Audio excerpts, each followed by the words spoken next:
Hello, I'm Carey Nadeau, founder of ODN, and we're back with Profiles in Risk, a podcast that enlightens the world of risk around you. Each episode, we explore insurance through the stories and experiences of the most influential thought leaders, product developers, and entrepreneurs modernizing the insurance industry. You can find more content at odnsure.com/thegolfcourse or show notes on insnerds.com.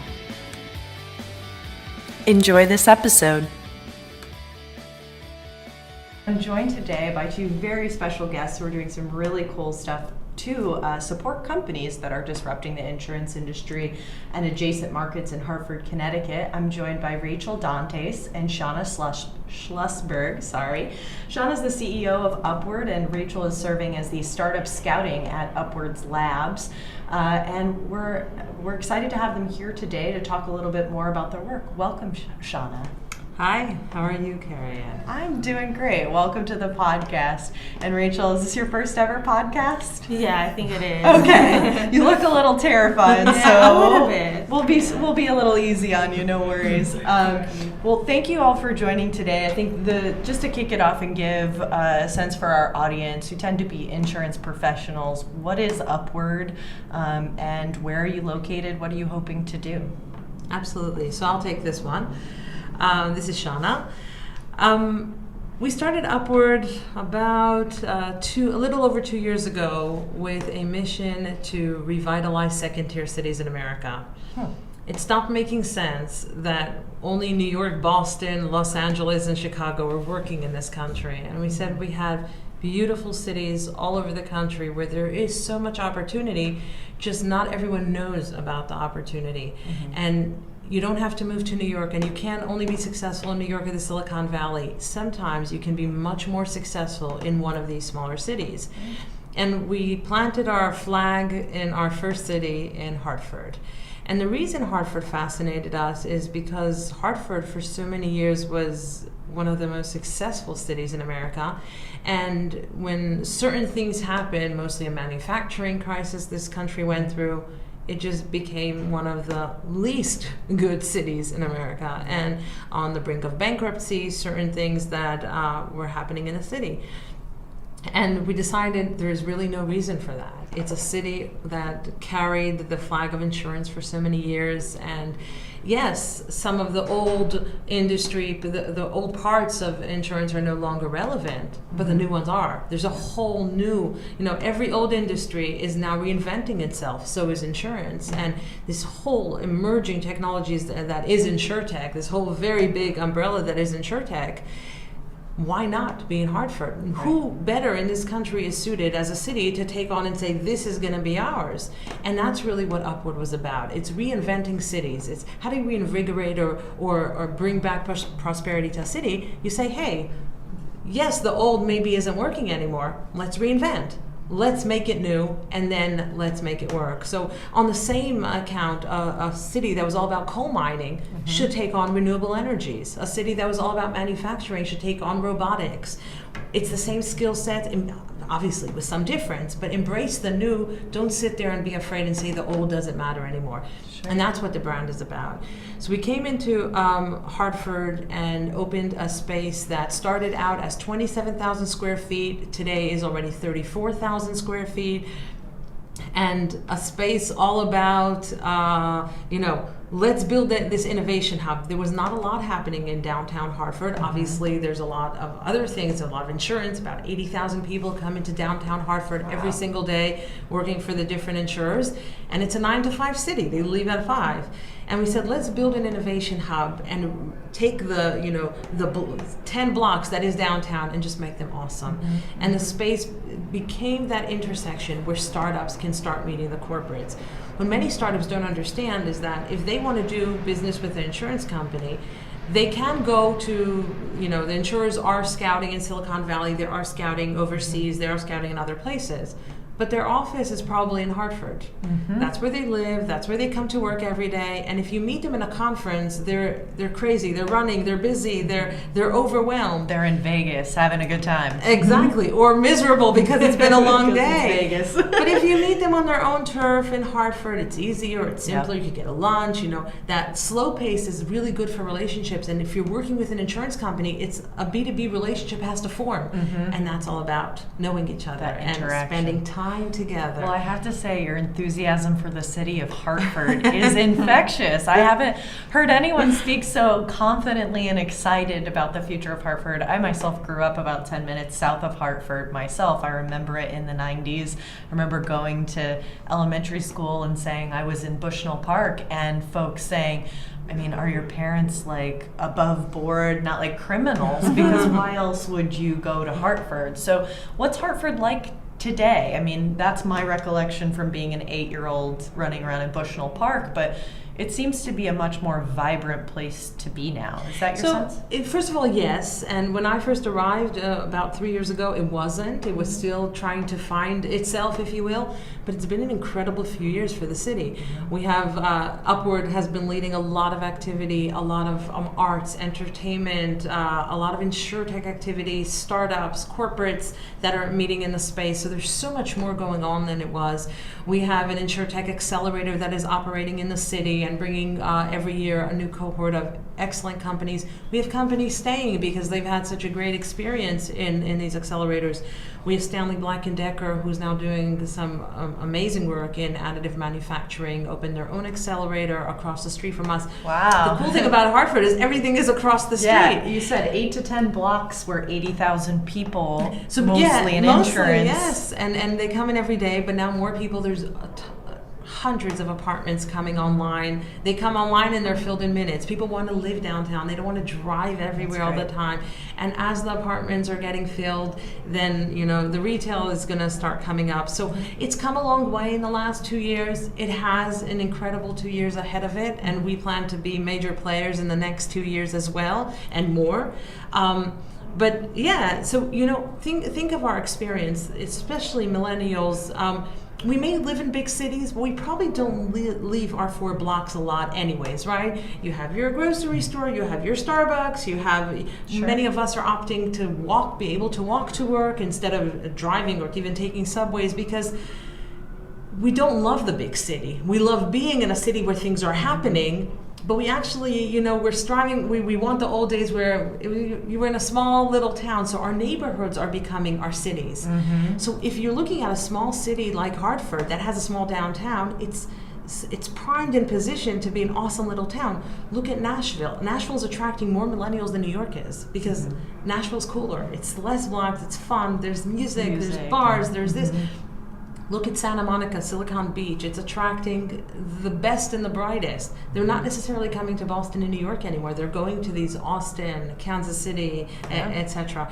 So Hartford has what the others have as well. It is positioned to be a Charlotte. It's positioned to be a Portland. Maybe not a Nashville, but one of them too. It's going to be a business city. It's a financial city.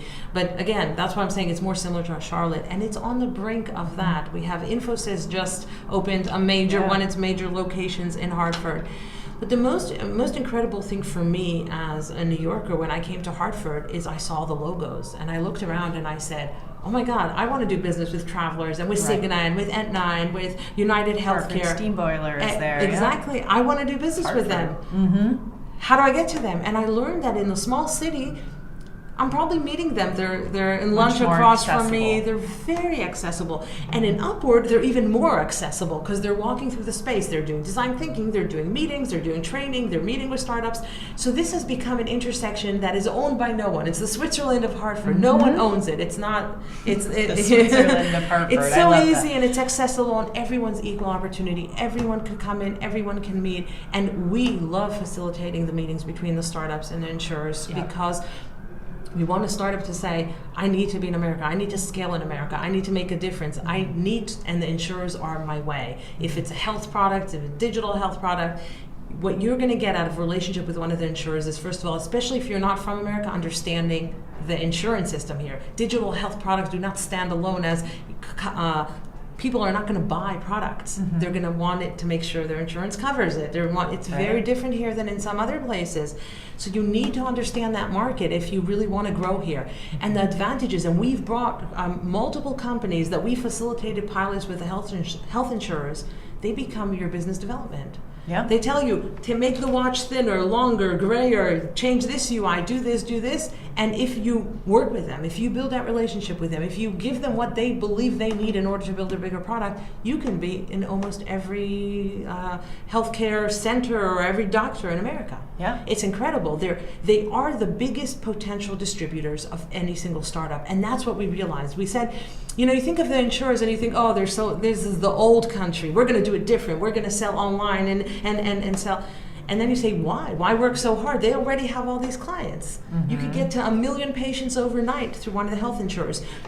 You have innovation. I'm going to jump in on that because that's a really interesting point and provocative point, is that startup companies that sell sort of ancillary products, you talked about healthcare products, we talked about smart building products as well. I'd love, Rachel, if you could jump in and maybe give an example of one of the companies that you see in this space that has used insurance to successfully distribute their product. A lot of wearable technologies related to healthcare industry.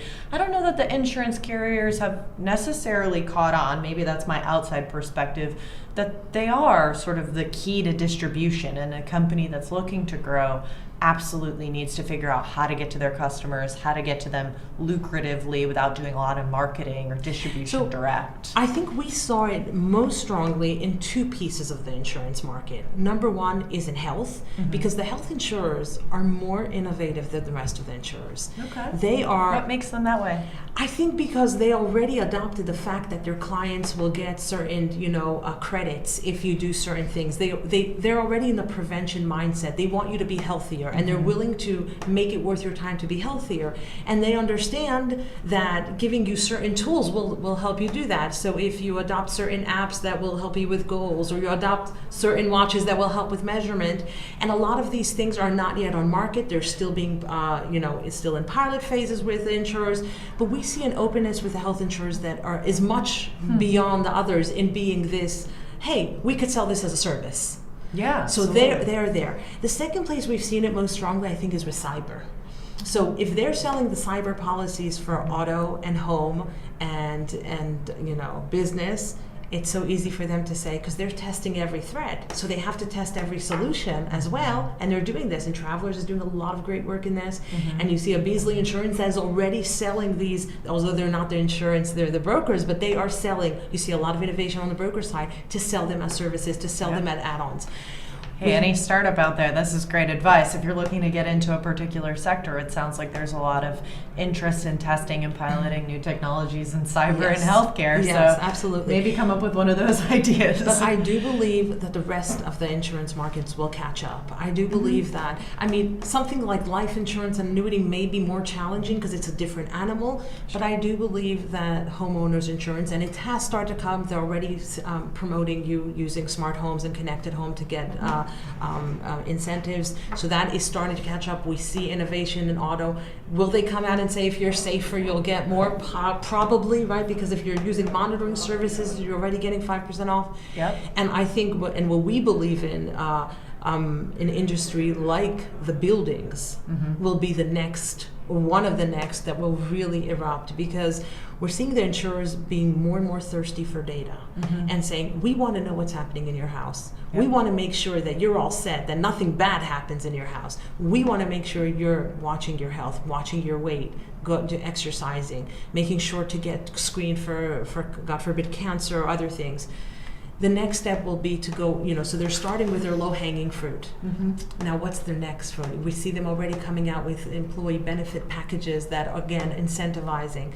So one of the areas for the insurers that is a big black box that they know less about, because it all comes in through brokers, and the brokers really have the relationships, but it's a huge chunk of their books, is these buildings, these commercial lines, these commercial liabilities that are not a homeowner's policy of $1,000 a year.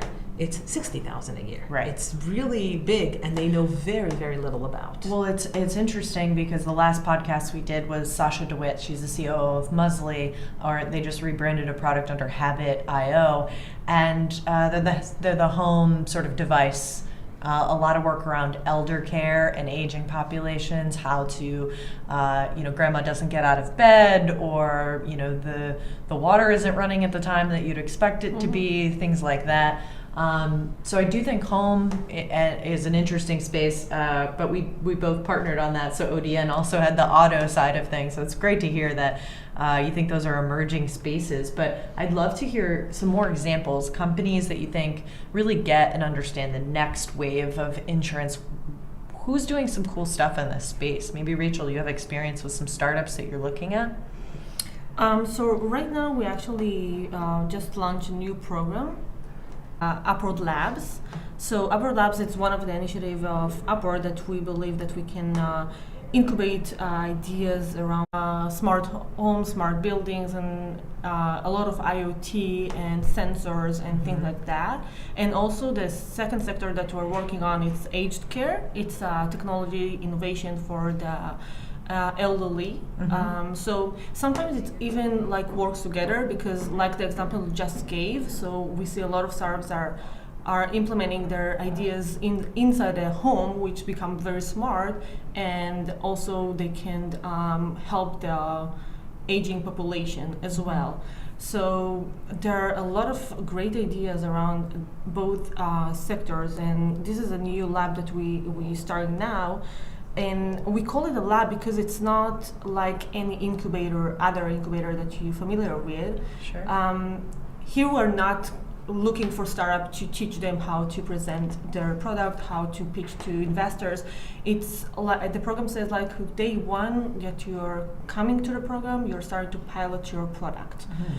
So for example, for the aged care, we are giving them access to 100 units in assisted living, and another 100 home healthcare homes. So you're connecting them with customers. Yeah, so customers. day one they have customers. And the cool thing is that during the 6 months of the program, they're going to test their product with the facility itself, the elderly. They're going to get a feedback throughout the 6 months and get really opportunity to scale in the US. Sure. For some companies that are coming from the outside of the US, it's like a major opportunity for them, because this is their way to enter the US market, right? And Sort what a of better way de-risks. than just to pilot the product. And the corporate partners are watching the pilots. We gave pilots, so there's something that everyone is engaged around. It's not theoretical conversations of you telling the health insurer, I will make life better for your elderly members, and they say maybe you will, maybe you won't. Right. Let me go see if I can get a pilot, and it may take a year to put a pilot together. You say no. Watch what I'm doing for these 200 patients. Some are in assisted living, in luxury assisted living, and some are in home health care. Tell me what metrics you want to see. You want to see them happier? Great. You want to see them visit doctors less? Great. You want to see them more engaged with their families? Great. Let me do that for you. So it's a full engagement. You have everyone sitting around the table, health insurers, life insurers, and many others, and we'll talk a little bit about our partners, watching that pilot and telling you, no, this won't work, do this, do that, etc. And because you have so many facility, 100 home healthcare, 200 consumers, you can show to each one of the corporate different metrics that they are looking for. So if one of the partners want to see an increase in happiness, and the other one wants to see a different value, you still have the opportunity to touch these both thing and gain. You can play with control groups, like 20 homes will do this, 20. That's a good point. Yeah, absolutely. Well, I think it's really interesting. The labs does have a focus on bringing insurance carriers to the table, in part for the distribution, which we talked a little bit about. But the solutions don't necessarily need to be insurance focused. It sounds like the lab brings technologies regardless of the insurance play. Yes. But I'm also struck by your sort of knowledge and experience with the insurance industry and helping those companies translate, maybe from a healthcare focus, their technology to a different industry. Talk about how that works. So again, what we'll take back to the aged care, because we see the insurers not necessarily being the buyers, but the potential distributors, then let's look at aged care. You have Cigna that has 1 million and more patients that are over 60. You have Aetna that has multiple millions. You have the life insurers, one of our partners, Lincoln Financial, has multiple millions, and they all want to make sure their members are happy and engaged and feel value added from them. So you want to keep someone that is 60 plus happy and engaged and excited about the future. You understand what that out. Exactly. And you have to understand what they're worried about is, how do I stay safe at home? How do I get a good relationship with my children? How do I make sure that my next 30 years are comfortable and happy and not in hospitals and not in, and they're very aware of this. So we're saying they have so much information to teach the startups, because many of the startups have great products, great tech. They know nothing about their market, nothing. Right. And they come out with ideas. Every elderly person will just pick it up. And I said, how? Why? They have to call their grandchild to open up the application on their phone. Or how will they even know about install it? How are you going to get to every 60 plus person? You're going to do, no where are you going to marketing advertise distribution it? plan, How much? right. And how much money do startups even have for marketing? Many of the startups, and because I've had startups and have startups, I understand that you come out with very idealistic of everyone will use this for sure. And then you try to get to your first customers and you realize how challenging it is. You realize how the market, how much you have to teach a market and you have to try, and you can't put it there. The liability is too great to put it in the hands without correct testing and without people telling you, no, that's too big of a risk. And maybe you went in a direction and that will never work because no one will adopt it because of the risk. The earlier a startup knows this, the better. So we said we're going to put every stakeholder around the table for 6 months while you are piloting to, like Rachel's saying, your 200 consumers. And they are going to break your product and help you put it back together the right way and give you advice and give you feedback and everything. And 6 months later, you're going to walk out and say, okay, now I get it. Yep. I'm going to people, this is my audience, and I am going to help because I've impressed Aetna so much, or because I impressed Stanley Healthcare so much, they're going to help me sell it. They're going to be my reseller. They're going to be my partner. You're going to know after you walk out of 6 months so much more about your product, so much more about your audience, and so much more who your potential partners are. So let's dive a little bit deeper in on that. What I heard, and correct me, is that one sort of really effective go-to-market with insurance carriers is to talk about customer engagement and improving customer engagement scores and the relationship with their customers. Now, the insurance carriers that is certainly a value add for them, but they're not like benevolently just trying to make the world a happier, better place. They also have a sort of economic play. Do you see technologies sort of do that evolution, start with a sort of customer focused, like loss prevention strategies with the carriers, and then evolve into sort of underwriting, pricing, and some of the more math side of things when they get to scale? For sure. And I'd be honest with you, some of the products go straight to that point. For example, let's say we do a pilot in 100 homes, and this is a guy, the pilot partner owns 2,500 home healthcare homes. He's giving 100 of them. So he has control groups. And he can say, in my others where this product wasn't, they were calling to the doctor once a week, and for no reason. Yeah. Many of them, 60% were just going because they were bored. And in your control group, you engaged them so much with these apps or whatever it was, the social robots. They were so happy or engaged, only 20% went. What does that mean for a health insurer? That means that's not... That's bottom line. That's bottom line. That's like interesting because they didn't have to, scorecard. And it's more than that.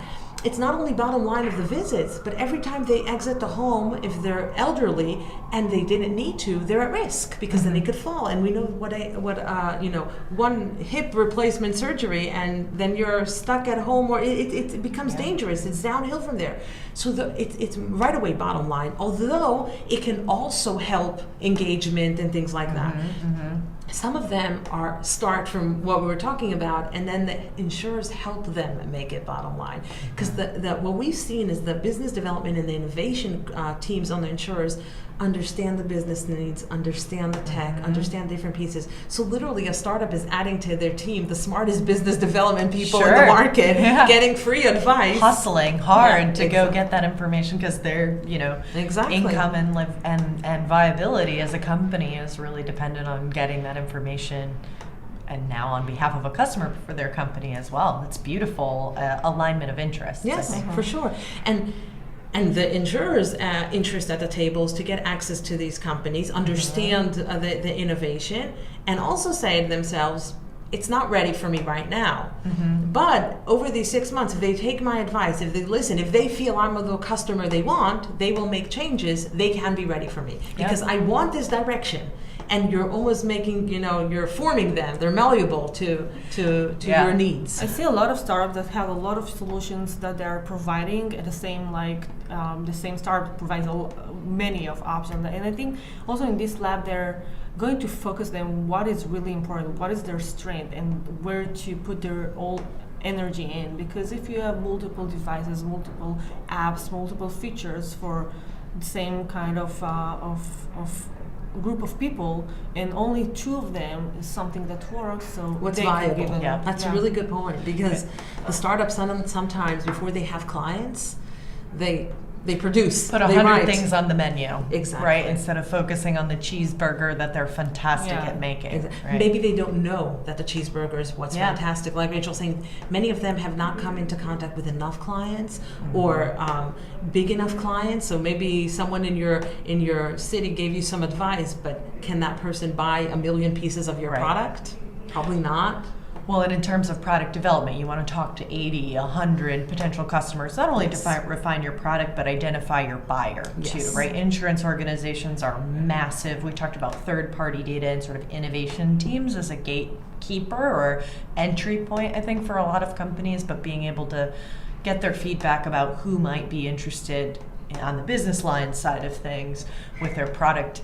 Is that an easy transition for startups? I can speak from my experience that we've had variable sort of transition. Just start with innovation and then move in. Yeah. You hear kind of pros and cons, pluses and minuses. You need to be very open-minded to hear the feedback and to adapt to the new thing and to understand what is your really goal here. If your goal is to sell eventually, so you should listen. You should whatever it takes. And I agree. And I think some will walk away and say, okay, the insurance are not my customer. Yeah, sure. They're not. They will never buy this. And it's interesting because we've been talking a lot about the aged care piece of it, but we're also doing, we're focusing 1 lab on aged care and 1 lab on smart buildings. Okay. Because smart buildings carry the same fascination for us in the PNC market, saying, hey, they have a black box that is one of their most producing lines of business, these commercial buildings. They know nothing about the commercial buildings. They renew a policy. They get very basic, factors about the building. What's the square feet? How many people? They don't know if it's a safe building. They don't know who's coming in. Obviously, a building that has people coming in and just with computers is different than other things. They haven't adapted to the new world, if you will, of buildings are multi-use today. Look at a co-working space. Things have changed. And maker spaces where you're manufacturing and office buildings that may not be coded for those. And the liability, there's no data coming in. It's not a live event for them. It's very dead, and once a year which industry class does this fall into, and how do I categorize? Exactly. It's so fascinating. One of our products similarly looks at city administrative data. That's our bread and butter, right? All of the data coming out of cities, billions of records of very hyper-geographically specific date and time located information about buildings.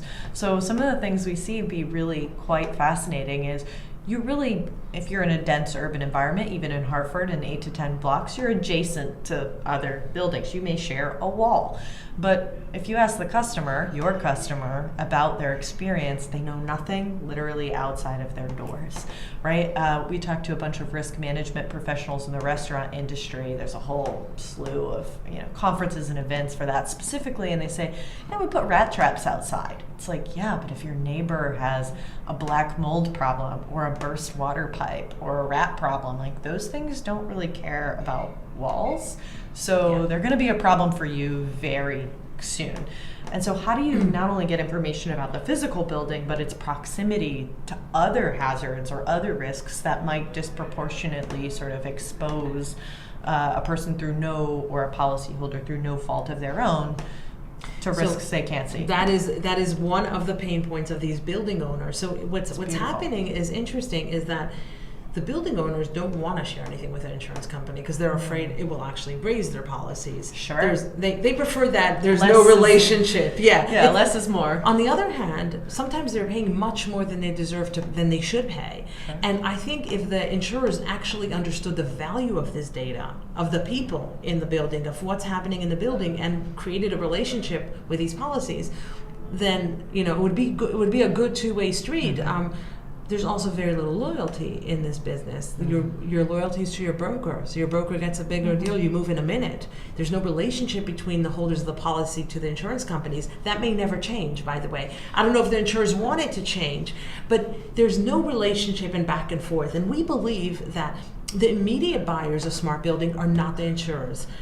But again, the immediate buyers are the building owners themselves because they could save money, smarter security, smarter access, smarter lighting, to predict. Today there's technologies that will predict which tenants will renew and which won't. That could save $1 million a year to a building. Which tenant has gone dark and which hasn't. So there's so much new innovation. Where should I clean? Like some instead of doing everything by rote, we call it proactive maintenance rather than reactive maintenance. Like fix the elevator before it breaks. Yep. And we have major players in this market. I mean, IBM Watson is in this market. United Technologies, great big companies are doing amazing work in it.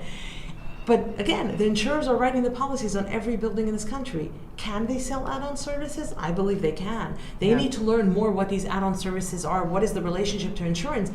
Maybe it's going to open a whole new industry for them. Maybe and how they engage with their customer. Just like on the aged care, it's a great parallel, right? Like you can provide devices or experiences or even rewards in some cases to folks. Or also finding gaps. Maybe they're underwriting incorrectly and actually there's more risk on a building and there's less risk on another building.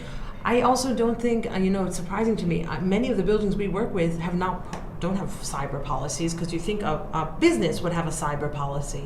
But today a building can be, a cyber attack can be against a building too, and it could be broken into. That makes a lot of sense. Or your water pipe, if anything is connected, it can go through too. I think there's a lot of gaps that they'll start finding, and it's just, for us, it's these two industries that under everyone's nose have become massive industries. Smart buildings, because this commercial real estate is evolving fast, and smart buildings and aged care, because overnight the baby boomers have turned 65 and are their style's a bit different than their parents that went to these nursing homes, etc. They have different terms. And we believe those two are exploding, and we found that there isn't any city in the world that has taken ownership on these two topics. So we said, hey, why not Hartford? It has the biggest players at the table. We're going to make Hartford will be the city of smart buildings and aged care. Yeah, and in the process, you're not only supporting the insurance industry, but you're growing two almost, I don't want to say brand new. There's Hartford definitely tangential, has industry, if you will. But it's supporting and growing multiple industries at the same time. And making Hartford amazing. You don't have to sell me on Hartford. I'm there all the time. My team doesn't like the commute from New York, but once we're there... Well, then we'll bring Elon Musk to build the Hyperloops here on this side. That would be the future for sure. I think that's a great idea. No, I think I would love to touch on sort of what makes a partnership successful, because this is really, you're bringing in folks that have, again, no knowledge of insurance in some cases. Say the word loss ratio and they're like, I'm not sure, right? You want to have a general vocabulary, a general understanding of the nuance and hierarchy of the insurance industry.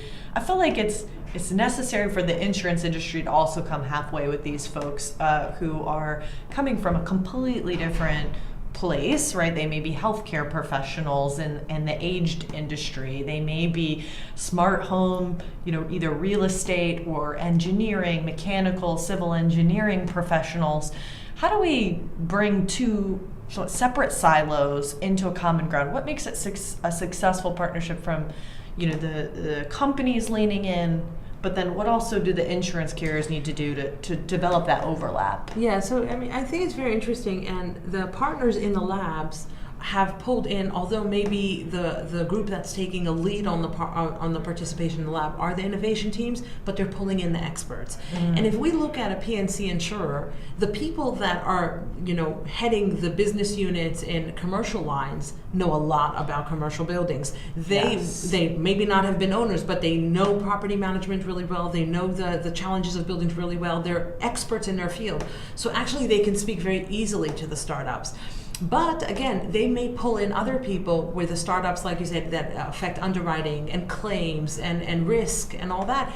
And we found, and this is kind of the magic we find in Hartford, in many other cities we've been at, the large cities, and I've experienced it personally, people have no patience. Like, you're annoying me from the factory wants anything from me, say it really quickly and maybe I'll give you some advice. And people are not magnanimous with their time. Period, especially for startups. Sometimes you're saying, have some compassion for me, help me out a little bit. Help me know what I don't know. Exactly, and I'm not an insurance person, help me out. It's really hard to find that in the Silicon Valley and in New York and in big cities where the egos are very high. In Hartford, it is very easy to find that. People are so much nicer. And it's not because they magically have more time, it's because this is what a small community is about. Right. If you need advice, there will be someone to help you with that advice, and probably more than one. People will go out of their way to help you rather than go out of their way to tell you why they can't help you. It's quite amazing. The doors kind of fly open, but you need to be there. It's very hard to do this remote. I will manage a relationship with people in Hartford from Paris. You probably can, but it's not going to be. They're not going to go out of their way. But if you're in their backyard, and they can meet for lunch, and you can say, "Hey, can we just sit for dinner and just walk me through this? It doesn't make any sense for me." Believe me, they will, because they've done that to us, so we know we can honestly say. I think they appreciate the fact that they are located in Hartford, so it's like something that they want to help more. Yeah, they go out of their way. The sort of homegrown hometown team that they're rooting for. Because they really love Hartford. Like we all are in the same boat of really wanting to see that change. But again, it's also a mentality of the small town. It's people go out of the way to help you, and that's what attracted me there, and that's what made me stay there, because I said, my God, like, everyone's so nice here. While in New York, no one gave me the time of day. Like you're living the difference, and and as a startup, to be very honest, you need to succeed in the path of least resistance. You just need to succeed. It doesn't matter where you land your first deal with which hospitals. The hospital in Hartford is the hospital in New York. There's no difference. It's a big hospital in a big city. So you go where it's going to be easier to land the deal, and to land multiple deals potentially. That's a beautiful point. I really think that that's quite powerful, and something you at Upward are facilitating for folks. So a note of appreciation on behalf of all startups that might be listening in on this. I think it's also an interesting place for a talent pool. We didn't talk about this in advance, but I know that a lot of the Hartford local universities obviously are a feeder for the insurance industry. Are you seeing students come into the space, others that even residents of the city of Hartford? Who do you bring into the space? You bring in the companies, you bring in the corporations? We bring in the companies, the employees of the companies. We bring in people who have left to start their own thing, or maybe are doing some consulting. There's a whole new middleman industry forming in Hartford, which is very valuable to the startups, because that's what they need. And we see young blood. Again, today, if you look at the wanted, in the jobs posting in a lot of these insurers, they're not, obviously they need underwriters, but some of the jobs are really cool. I mean, blockchain experts and robotics engineers, and so, but there are still graduates that want to work for our startups. So now the more startups are in town, they're lining up because there's less opportunity. So it's easier to, if until now they may have left to Boston or to New York to get the job they wanted, now they're saying, oh my God, there's 7 startups down the street that are hiring, and that's exactly what I want, and I love the city, I'm going to stay. So the group in the space is very eclectic and very colorful, and probably all inclusive, because there's so much happening. Last night there was an InsurTech Hartford event, which is a great local community of insurance professionals and everything. There was 100 people that included executives, employees, startups, talking about customer engagement. Wow. And 2 startups that participated were from the last cohort of the Hartford InsurTech Hub's cohort, Rosie and I, and Aureus Analytics. And they have been here, they came back, they're working with the Hartford insurers, they can share a lot of insight. So we already have movement that can tell you, do this, don't do that, stay away from this, build a relationship with him or with her. Right. So a lot of insight is already being carried over. But every day, different people are coming in. If it's developers, if it's employees, if it's underwriters, people that I'm seeing more and more. One of the ways I measure a healthy ecosystem is the exodus from corporate. Is when they start leaving and saying, oh, there's so much opportunity right now. My expertise is worth so much here. And, maybe the corporates get a little bit worried from it, but that's what shows a healthy... stealing their millennials. But it's not exactly stealing, and it's not necessarily millennials. It could be people that are 10 years from retirement and saying, I have so much to share. And the startup, it could be make or break for them to get someone who knows everyone and all that. So it's actually the sign of a very healthy ecosystem. I remember 10 years ago when it started happening in New York, when from the financial industry, from Wall Street, everyone started running. It's actually showing this turnaround, and again, the corporates will steal from the startups too, and that happens all over the world, and that's perfect. And that supportive sort of ecosystem. Yeah, I think it's a prime time now to come because it still has that small town mentality. It still has that small town feel. We're still hugging the startups, if you will, going out of our way to help them. But it's already come a long way. You're not coming to the Wild West. You're coming to an ecosystem that has already formed.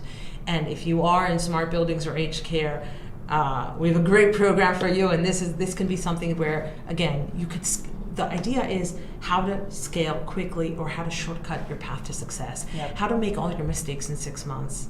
I remember in my first startup, if there was a way for me to hear from not everyone, not 80 people, but 10 people who can actually write checks, 10 people who actually know what they're talking about, and then to tell me, because too much advice is sometimes dangerous, but to tell me, do this or don't do this, so that I could make all my mistakes in 6 months and then say, now I know exactly what I'm doing. Because what happens in startups, they get some advice, and because they don't feel comfortable yet, they change. And then 3 months later, they get different advice, and then they're like, okay, change again. Constantly chasing. And then I'll change. Exactly. You get to a point where you're like, sorry, this is my product. I know exactly. I have customers. This is it. Get away from me. But it takes a while to get there. And I want, as an entrepreneur myself, I know how horrible and uncomfortable it feels when you're still not sure. And one mention, someone can change everything you think about your startup, and how to get over that and quickly. How to get through it. Get through it. Thank you. Yeah, that was the word. Well, and then also it's a cycle, right? You may go back out to market and learn again from the next 10 people to give you feedback about how to evolve your product. Maybe not pivot it entirely. And involving, I think corporate Fortune 500 companies are evolving. It's not about evolving. I'm talking about these pivots that can be dangerous for you sometimes. Yeah, exactly. Saying I'm a aged care today and then I'm a teen driver tomorrow. Where are we going here? That would be a frightening pivot. What is this? Well, I don't know if there's any overlap there. But no, that's really fascinating. I love how you're bringing sort of more startup companies into the space from different sort of varied backgrounds. My LinkedIn has been blowing up with Startup Bootcamp. I know that they're in your space, adding a lot of livelihood, a lot of demo day, kickoffs, and things like that. Are you having events regularly in the space that sort of bring more voices in? Yes, absolutely. So Startup Bootcamp is a wonderful partner of ours, and like you said, operating out of the space. They just selected their 2019 cohort that will begin in February, and 10 wonderful startups, and we're excited to work with them. And they do monthly events, each one focused on a different topic, pulling in the experts, pulling in the audience. Like I mentioned yesterday, we have InsurTech Hartford, which was started by Stacy Brown, a local community in the space, and Stacy works at AXA and he pulls in extraordinary events with the smart speakers and brings in thought leaders from all over the world, actually, and startups. He's a magician in content, and people just love his events. We also have the MIT Enterprise Forum that is doing some really fascinating events in digital health and in insurtech. It doesn't do it monthly, but it's once to twice a quarter. It has an event in our space. And I mean, we have She Means Business events with Trinity College pulling in investors and female investors and the female voice. And that is just a small piece of what's going on. I mean, twice to 3 times a week there's probably a great event. Sometimes there are parties and we're having a lot of good times, but a lot of them are professional events and panels and just ways and workshops and things that you can learn. Sometimes it's okay to not just professionally network, but just I think enjoy everyone can find something in our calendar, in the event calendar, something that they can come and enjoy and experience the Upward energy. Yeah. So that's cool. And Upward also does a lot of other events. It's like delegations of startups and hackathons. We did a couple of them to bring also more students to the space, and then the students has more experience of what it's to be like to be in a startup world. Sure. So we'll definitely link to that in the podcast. We'll make sure to get your events calendar so those listening in absolutely. can make sure to connect and find an excuse to come visit. What a beautiful, kind of open, airy, lively space full of some really interesting voices. One of the last subjects I wanted to touch on today before I lose you all is you mentioned sort of a vibrant economy and a growing attraction to Hartford, Connecticut. And I think one component that jumps out at me is venture capital, right? How do we bring more financial resources to the companies to help them scale and grow? There's a VC competition based out of Hartford. There's folks investing. There's the state investing. Maybe you could talk a little bit about how money is also flowing into Hartford. So to be honest, that is one of the challenges that Hartford is facing. As of now, probably the largest VC investor in the state is Connecticut Innovations, which is a quasi-state organization. It gets its money from the state. They're an incredible team, and they're doing some really good investments. They've had some unicorns in the last year, this year and last year, 2 very big IPOs. But they are the biggest investor as of now, but that has to change, and they're actively trying to change it as well. They're also our investors in the lab, so they're doing some really great things, and we work very closely with them on the labs program and others. And but there's a lot of rich people in Hartford. Yeah. So there's an angel. That's putting it frankly, but it's very true. frankly. There's an investment pool, at least. It's not a struggling city necessarily. It's not, and the greater Hartford, we don't only see Hartford, we see greater Hartford. West Hartford, There's Farmington. very wealthy communities, and they're investing, in tech. And they may not be investing locally because they didn't have in what to invest locally, right. So they were investing outside. We just need to re-educate them. Hey, there's what to invest in locally. Bring them to your space, show them the startups. And that's what we're doing. And don't forget, in the state of Connecticut, we have one of the wealthiest cities, Greenwich. These people own funds, run funds, private equity, everything, some in the city, some in Greenwich. Again, they're investing. Keep it local. They're just not doing it in Connecticut. Yep. So I think we always had that chicken and egg. Yes, they want to invest, and the state of Connecticut has angel credits and things like that, but what am I going to invest in? I'm not going to just put it in something bad. So the more we're bringing great startups, it's again, you're the fish in the small pond, because we have to start bringing the powerful, showing multiple good companies to these investors, right. And saying, hey, look. But also, there's more opportunity. And one of the fascinating things with investment today is it's misconception to think you can only raise from people in your city. If you have clients in Hartford, if you have talent, if it's cheaper to do business there, if you can set up what you want, you could still get your investment from the Silicon Valley, from New York, or from Boston, or something like that. Investors don't have, residential requirements. They actually, if they believe the ecosystem you're in is working for you, and they'll say, yeah, stay there. Yep. You'll pay less rent. You'll probably get more valuable investors that way as well. Potentially, yes, because the dollar stretches further. So, I mean, everything we've done in Upward in Hartford, all the money did not come from Hartford. Right. It came from outside. Investors are looking for opportunities. Opportunities are beyond physical boundaries today. So sometimes they've seen everything they saw in New York, and you're like, hey, there's 20 great companies in Hartford. Come for a visit. 2 hours up the road, yeah. You're sort of that beacon hub location for investors, for startups, for activity, for companies to come test out new things. Absolutely. What a great space. I'm excited to stop by more often when I'm in the 8 to 10 block radius of Hartford. Ladies, it's really been a pleasure to chat with you today.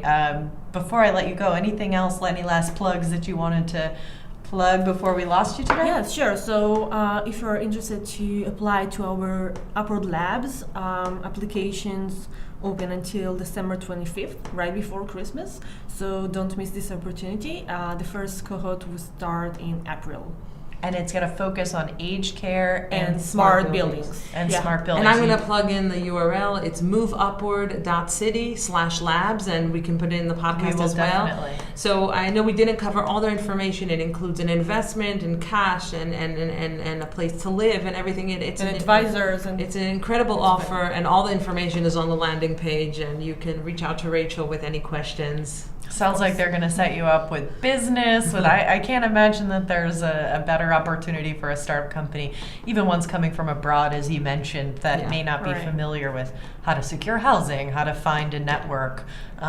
You're doing God's work. So thank you for growing the insurance technology Thank you ecosystem. for having so us. And folks, when you're in Hartford, Connecticut, make sure to look them up. They are downtown in a beautiful space with a lot of light. So if you find yourself in an insurance In a dark company, day. yeah, in a cubicle, come stop by and get some vitamin D as well. Thank you, ladies. It's been a pleasure to host you on tonight's podcast. As always, you can go find this content along with other disruptions and innovations in insurance on odinsure.com/the golf course. Thanks for tuning in for this Profile in Risk.